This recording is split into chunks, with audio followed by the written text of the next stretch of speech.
E aí, pessoal da oitava etapa, agora é o pessoal da EJA oitava etapa. Tudo bom com vocês? Eu sou o professor Jefferson. Vamos agora para mais uma aula de geografia. Pessoal, hoje a gente vai falar de dinheiro, tá bom? Infelizmente não vamos falar do nosso dinheiro. Vamos ter que falar aí do dinheiro dos países da Europa, né? De pelo menos alguns deles, né?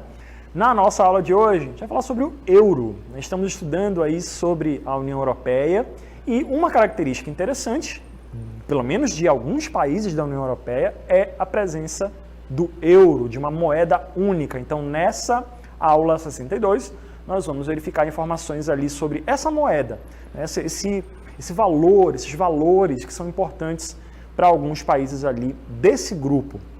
A gente verifica, né, que o euro ele é uma grande moeda, né, comparado aí com outras moedas do planeta, seja o dólar, seja o iene lá no Japão, né, e ou a libra esterlina, né, no Reino Unido. A gente vai explicar a situação do Reino Unido daqui a pouco.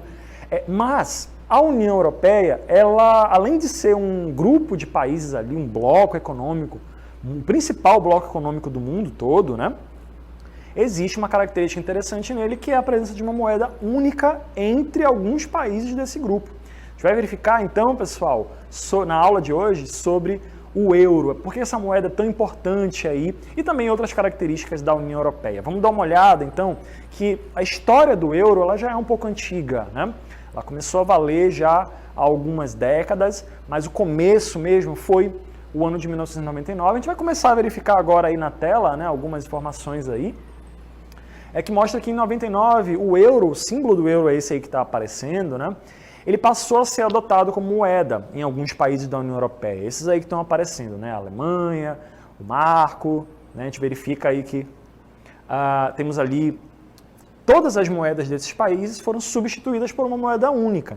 Então, de 99 até o ano de 2002, esses países fizeram essa transição, né, mas sempre baseando a economia, as transações comerciais em euro. Então houve uma transição, né, das moedas do franco, né, do marco alemão, né, todos eles acabaram fazendo esse processo de transição e eles passaram a utilizar essa moeda como principal. Lembrando que não foram todos os países que fizeram essa transição, né? Foram apenas alguns deles, 12 países, e depois alguns outros foram entrando.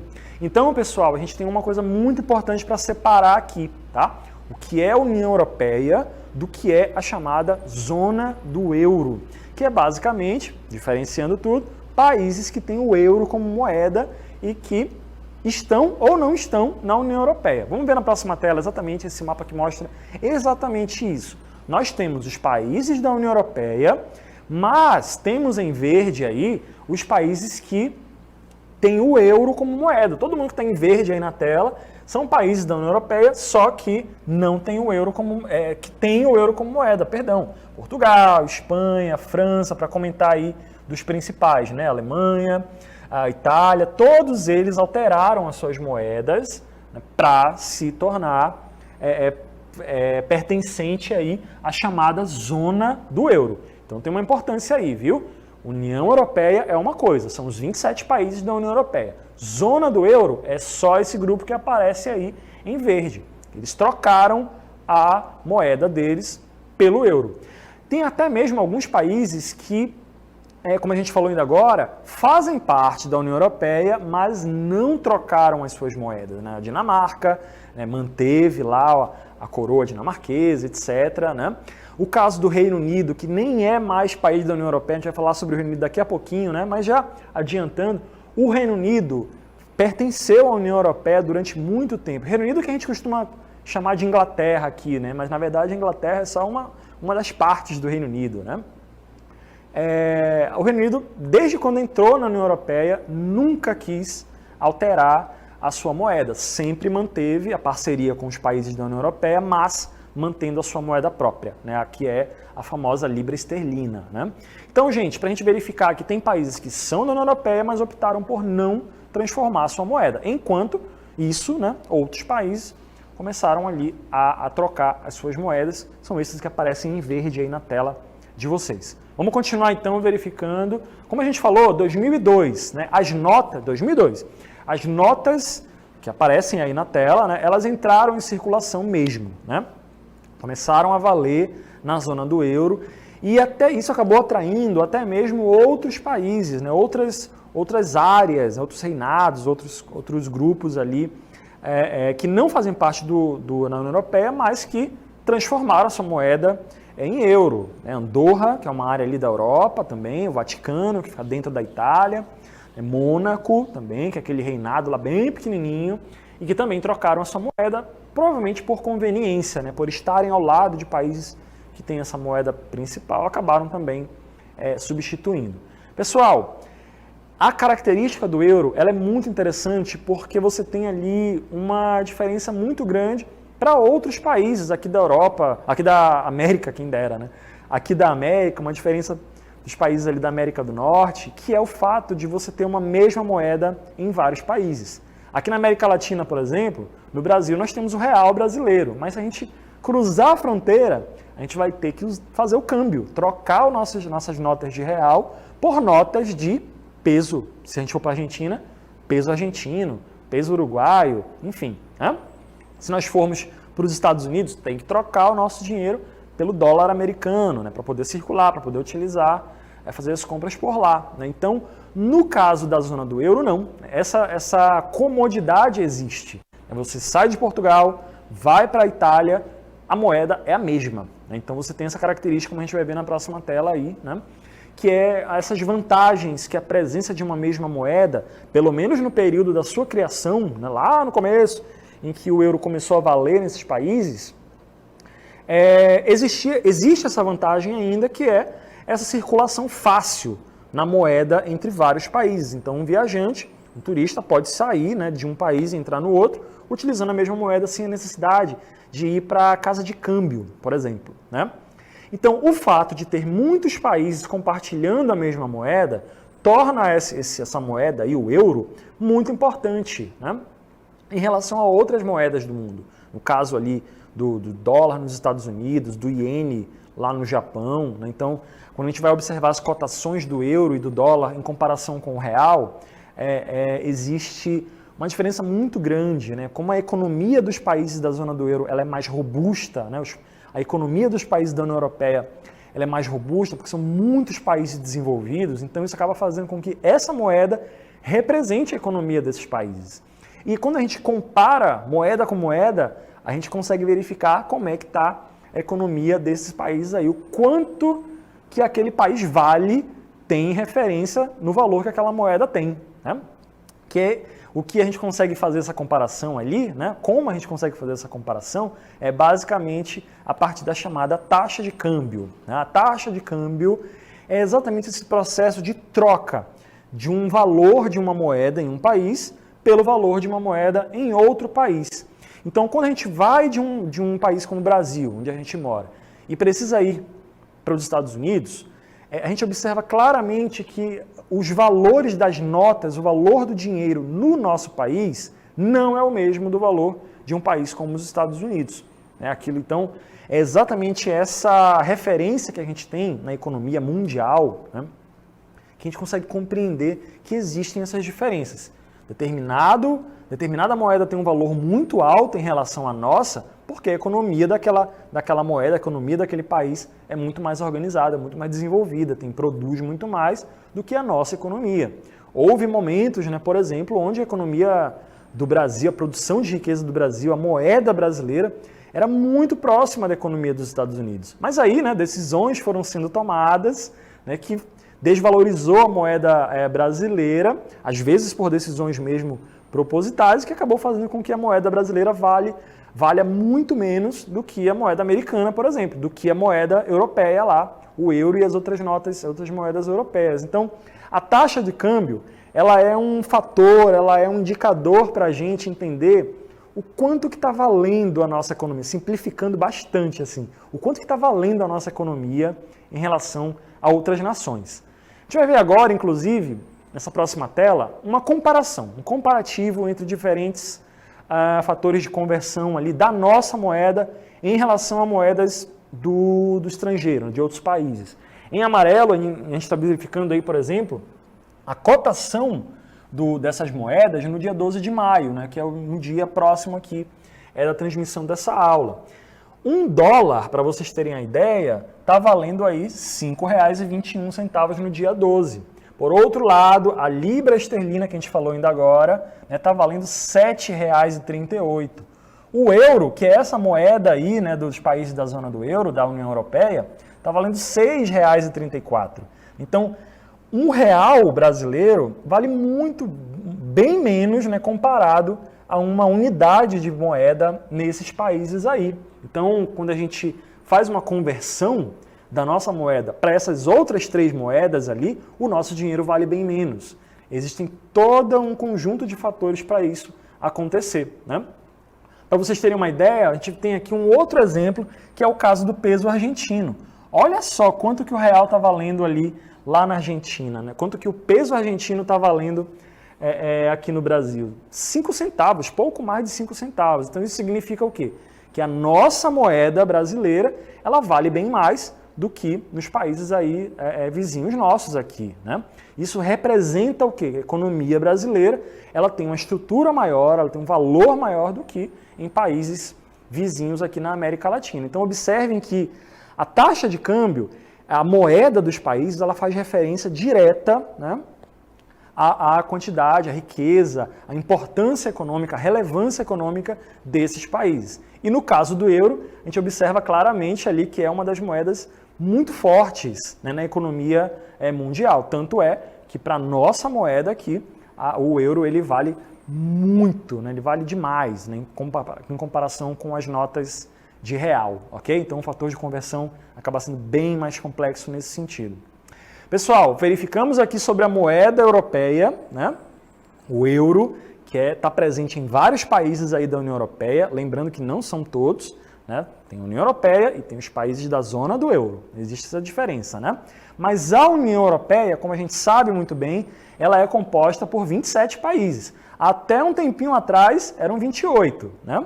E aí teve a saída do Reino Unido, mas com o passar do tempo, a União Europeia veio observando o contrário disso, né? Países querendo entrar nesse grupo de países desse bloco econômico.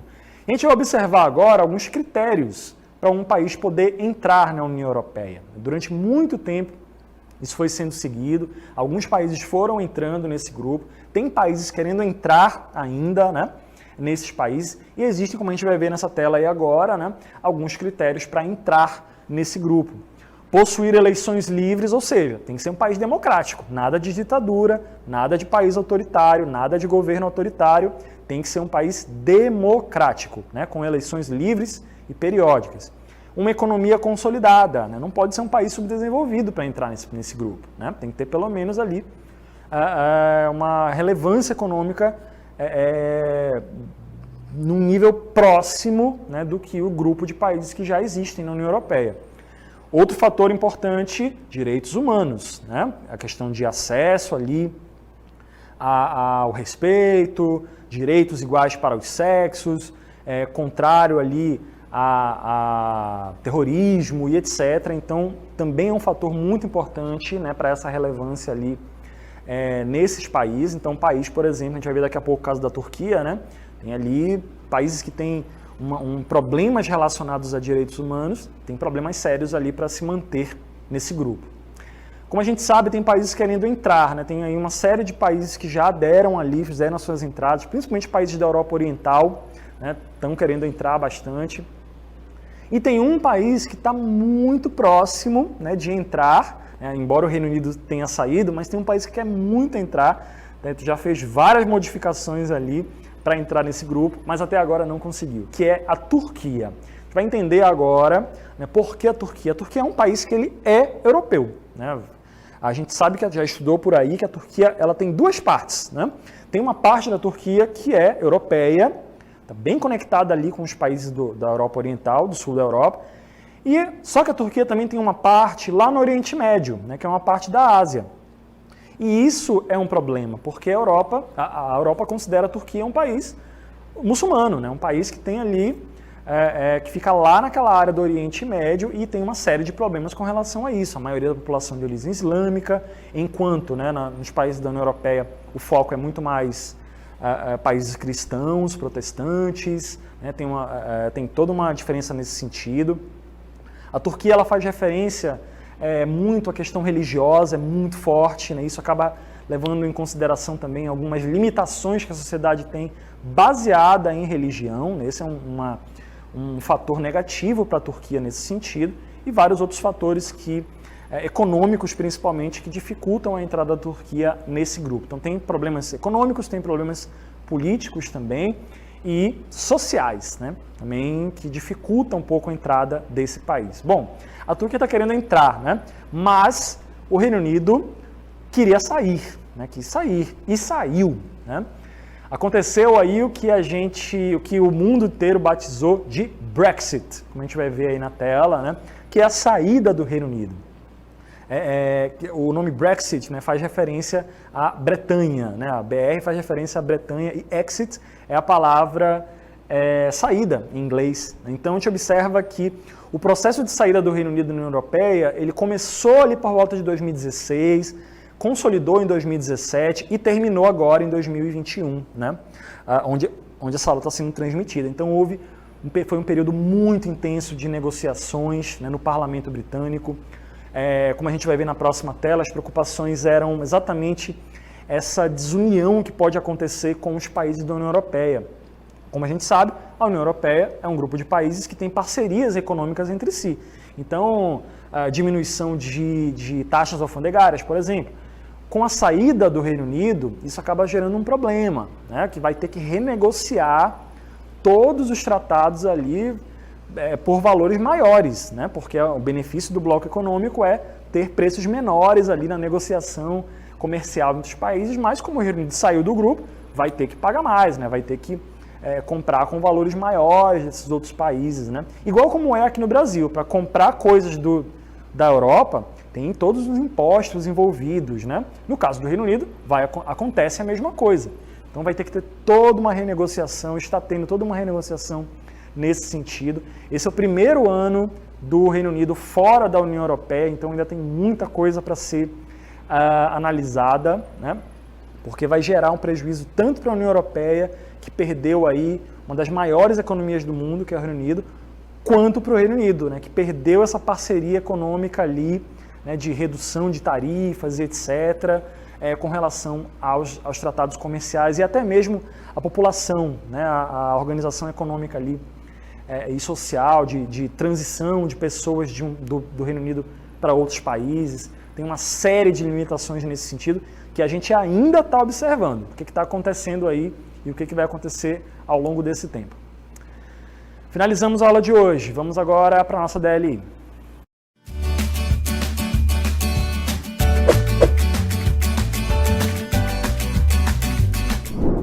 Primeira questão de marcar, marque o que é a zona do euro. Segunda questão, comente sobre as vantagens de uma mesma moeda estar presente em vários países, como no caso do euro. Na terceira questão, sobre a Turquia. Por que a Turquia está com dificuldade, né, para entrar ali no grupo da União Europeia? E, na sua opinião, a Turquia tem que entrar ou não? Né? Quero ver. Quarta questão é para você marcar a alternativa que não tem a ver com a saída do Reino Unido com a União Europeia. Tem aí a letra A, B e C. Ok, pessoal? Qual é uma que não está relacionada com uma consequência da saída do Reino Unido da União Europeia? Daqui a pouco a gente volta.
Estamos de volta agora para a correção da nossa DLI. Primeira questão era para marcar, né, gente? Você marcar aí a alternativa correta sobre a zona do euro. Vamos observar, então, no gabarito da primeira questão, era só para você marcar, né? A alternativa correta aí sobre a zona do euro é a letra B, né? A zona do euro são os países que têm o euro como moeda nacional. A segunda questão, gente, era para você verificar ali, as vantagens, né, da presença de uma mesma moeda em vários países da zona do euro. Como a gente vai ver aí no gabarito, né, a partir de agora, está mostrando aí que uma mesma moeda em vários países proporciona a circulação mais fácil do comércio e serviços entre diversos países, fortalece a moeda europeia e facilita o turismo. A terceira questão, gente, era para você comentar sobre a Turquia, né? A gente observa aí no gabarito sobre as dificuldades da Turquia. Vamos lá para o gabarito, né? A gente verifica que as dificuldades da Turquia é o fato da população ser de origem islâmica, maioria, né? A questão da pena de morte é um problema, né? Mas isso já está sendo trabalhado, inclusive muitas mudanças de leis na Turquia foram sendo mudadas para se adequar, né? A questão da desigualdade, de direitos entre homens e mulheres, tudo isso é referência religiosa, tá, gente? Referência, né, da questão ali, de os homens terem prioridades nas decisões, etc. E além também de ser frágil porta de entrada para a Europa. Então, muitos imigrantes vêm pela Turquia, passam pela Grécia e entram na Europa, imigrantes ilegais, no caso. Isso também acaba sendo uma preocupação para a União Europeia para poder entrar nesse grupo. Sobre entrar ou não, o que você acha, é uma resposta pessoal, ok, pessoal? Quarta questão era para você marcar a alternativa que não está relacionada, né, às consequências do Brexit, ou seja, da saída do Reino Unido da União Europeia. A alternativa que é a incorreta aí, né, que é para você marcar, é a letra A, tá bom, gente? É o fato, né, de que, como a gente vai ver aí nas alternativas, né, a diminuição dos preços das transações entre Reino Unido e a União Europeia, quando na verdade acontece o contrário, né? Pelo fato do Reino Unido ter saído, essas transações elas ficam mais caras para ambos os países, para ambos o Reino Unido e para os países da União Europeia. Bom, gente, então a alternativa que está incorreta aí é a letra A. Essa foi a nossa atividade de hoje. Muito obrigado pela participação aí de todos vocês. Continuem estudando aí, pessoal da oitava etapa. Observem o caderno digital, acessem o site do Aula em Casa, peguem os materiais, estudem juntamente com as escolas de vocês, bom? Para vocês conseguirem aí ampliar o conhecimento de vocês cada vez mais sobre o mundo, né? Porque o mundo não é só o nosso umbigo, tem muita coisa acontecendo no mundo todo que a gente também precisa saber. Bom, gente, até a próxima.